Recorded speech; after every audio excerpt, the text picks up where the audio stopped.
জামাত শিবির ছাড়া এই পৃথিবীতে আপনার সহি কোনো মুসলমান নাই।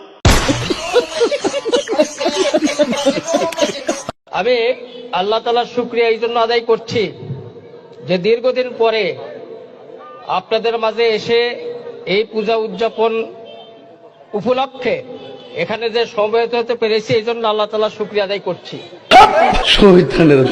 তো আমি কোনো কইতাম না আমি একদম চুপ।